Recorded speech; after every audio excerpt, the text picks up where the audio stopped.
Mi nombre es Jesús Pozuelo, soy gestor cultural e intérprete del patrimonio y desde el año 2013 tengo una empresa cultural que lo que intentamos realizar aquí en Sevilla es una difusión de patrimonio y de historia a través de actividades de ocio cultural, en la cual publicitamos y nos es muy útil las herramientas de marketing de Facebook, a través de la cual publicitamos estas actividades.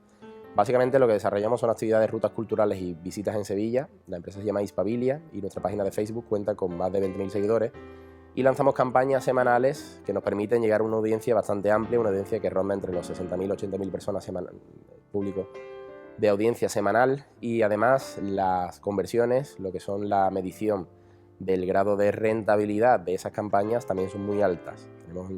Rozamos algunas veces el 600% de ROI. Esto se consigue básicamente, bajo mi punto de vista, a través de anuncios atractivos para el público objetivo al que tú vas a llegar y a través de la segmentación, que es otra clave, bajo mi punto de vista, del marketing digital, en este caso de las promociones a través de Facebook. Me permite llegar al público que yo creo que es el público objetivo para mi empresa, que en este caso se define por una segmentación geográfica y de edades, y me permite publicitar carteles, que son los que realizamos, para que sirvan de gancho para las actividades. Carteles que son los carteles propios de las actividades, como Sevilla de Leyenda, Triana Legendaria, Descubre Itálica.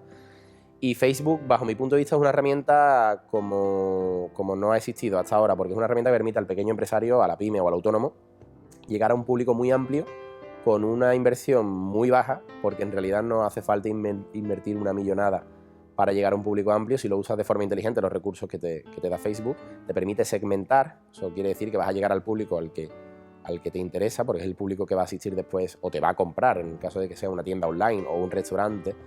Y la verdad que yo me siento agradecido a Facebook en cierta manera, porque la verdad que me ha permitido desarrollar mi actividad profesional y mi actividad empresarial. No solamente, lógicamente Facebook no es la panacea, con Facebook ya vale todo. Hay que tener un producto de calidad, también que te guste lo que haces, creer en tu proyecto, tener pasión, ponerle pasión a tu trabajo o a tu proyecto, o a tu empresa, o a la actividad en este caso que se desarrolle y que puedas publicitar. Y Facebook te permite precisamente eso, publicitarla a través de Facebook y llegar a un público bastante amplio.